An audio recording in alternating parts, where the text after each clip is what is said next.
Questão número 84. Em uma apresentação musical, uma criança viu três instrumentos semelhantes, em formato, porém de tamanhos diferentes, o violoncelo, a viola e o violino, e detectou que o violino tinha um som mais agudo e o violoncelo tinha um som mais grave. Segundo o texto acima, a qualidade sonora detectada pela criança foi...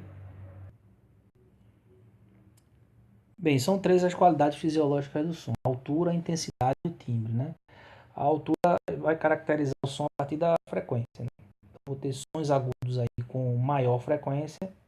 Por exemplo, em média, os homens têm frequência de som emitido na faixa de 100 a 200 Hz e as mulheres com frequência entre 200 e 400 Hz. Então, a gente diz que os sons, em média, das mulheres têm maior altura do que a dos homens, né?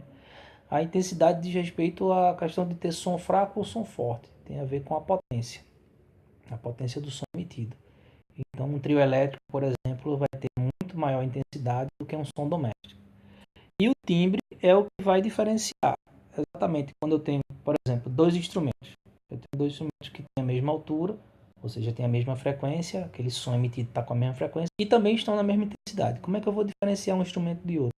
Ou duas pessoas conversando, né, que têm a mesma altura e intensidade. Então, o que vai diferenciar isso é exatamente o timbre.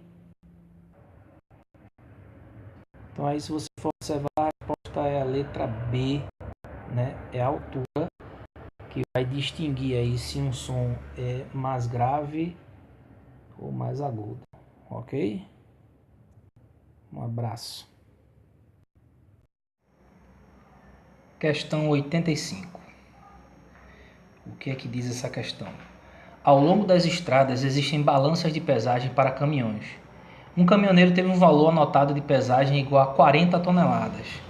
Então aqui a massa desse caminhão que eu vou chamar aqui M1 vale 40 toneladas.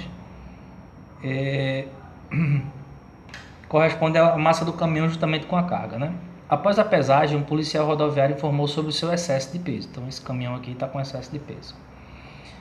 O caminhoneiro questionou a informação do policial comparando a outro caminhão com a massa de 50 toneladas. Então esse segundo caminhão aqui vai ter uma massa de 50 toneladas, que não havia sido multado. O policial explicou que seu caminhão tinha apenas 2 eixos e que o outro tinha 3 eixos. A explicação do policial está associada ao conceito físico de letra A, força gravitacional, letra B, massa específica, letra C, peso e letra D, tração.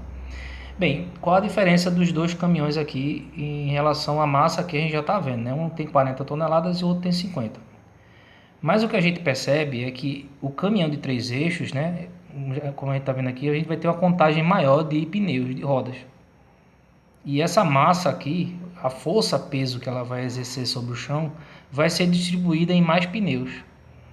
Então, essa relação aí que o policial está tratando é uma relação de pressão. Pressão é a força dividido pela área. No caso aí é a força peso que cada um desses caminhões vai exercer sobre o chão. Mas olha, a diferença de massa aqui, você poderia afirmar, não, esse aqui tem maior massa, consequentemente vai ter maior força, e aí eu teria uma pressão maior. Só que a área de distribuição desse peso é muito menor nesse caminhão aqui, né? Geralmente esses caminhões aqui tem um conjunto de 4 rodas em cada eixo desse, né? Aqui daria um total de 10 rodas, 6 rodas aqui, e aqui teria um total de 10 rodas, né? Daqui 2, 4, 8, com mais 2 aqui na frente, 10 rodas. Então eu teria um número muito maior. Então não é só a questão da massa, é a massa em relação à quantidade de pneus em que essa força, né, a força-peso vai ser distribuída. Então a resposta é a letra C. Você poderia fazer uma conta aí para tentar mostrar isso aí. Sei lá, poderia chamar peso do corpo 1, pressão do corpo 1, do caminhão 1, como sendo 40 toneladas. Aqui eu vou chamar 40, que é a massa vezes a gravidade, sem converter unidade nenhuma, dividido por 6 pneus, 6 áreas, né? Isso aqui daria um valor equivalente a 6,6 G sobre A, né? E a pressão do caminhão 2 seria de 50, que é a massa vezes a gravidade. Aqui eu estou calculando o peso de maneira bem tosca aí, né? Sem usar unidade nem nada, só para você ter ideia. Dividido por 10 áreas de pneus, né? Aí aqui no caso daria quanto? Eu teria aqui 5G sobre A, certo? Então, observando aqui essa pressão, que é a razão entre a força dividida pela área, né? É maior do que no segundo caminhão. Então aqui foi uma maneira bem estranha de se calcular a pressão. Não há necessidade de fazer isso na questão.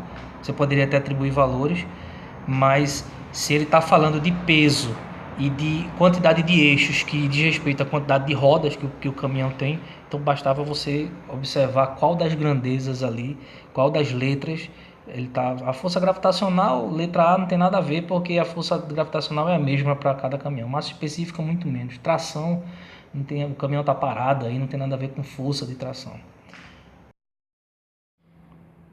Questão 86.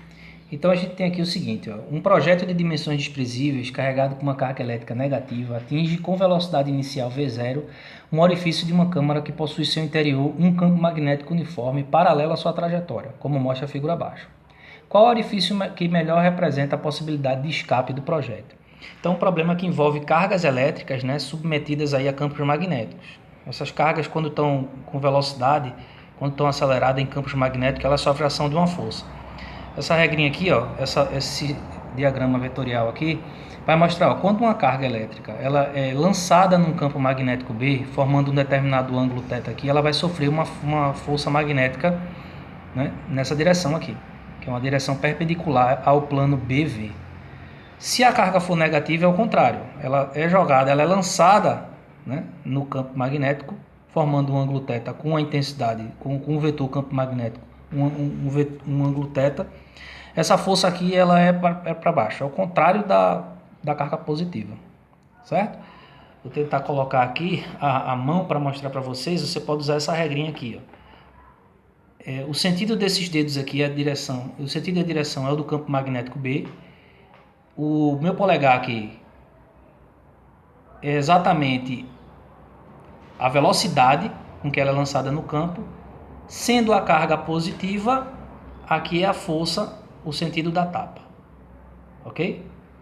Sendo a carga negativa, o procedimento é o mesmo. Esses dedos aqui é a direção e o sentido do campo magnético.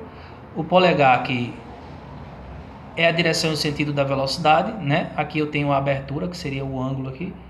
Só que agora a tapa seria com as costas da mão, para indicar a direção e o sentido da força magnética. A equação que calcula isso, força magnética, o módulo da força magnética, é a intensidade do campo magnético, vezes o módulo da carga, vezes a velocidade com que ela penetra no campo, multiplicado pelo seno do ângulo θ. Para vocês decorarem aí, força magnética é boi, quer, vaca, sem teta. Ok? Nesse caso aqui, ó, no nosso probleminha aqui, o que é que a gente percebe? Velocidade e campo magnético, os dois estão na mesma direção e no mesmo sentido. Ora, olhando para qualquer um desses casos aqui, embora ele já tenha dito que a carga aqui seja negativa, né? Essa carga aqui é negativa, vai ser esse caso aqui. Sendo B e V na mesma direção e sentido, θ, qual vai ser o valor de θ? 0 grau. θ equivale a 0 grau. E seno de 0 é igual a 0. Portanto, a força magnética vai ser nula. E o que é que vai acontecer? Essa carguinha aqui, ó, essa carga positiva, ela vai entrar nesse campo aqui, nessa região que tem campo magnético, sem sofrer ação de força nenhuma. Ora, se ela já tinha essa velocidade nessa direção e sentido, ela vai continuar a seguir sem que nada atrapalhe ela. Então, a resposta aí, a letra A, ela vai sair pelo orifício 1, né? Ele deu aqui orifício 2, 1, 2, 3 e 4 como possibilidade para ela sair, mas ela vai sair pelo 1, ok?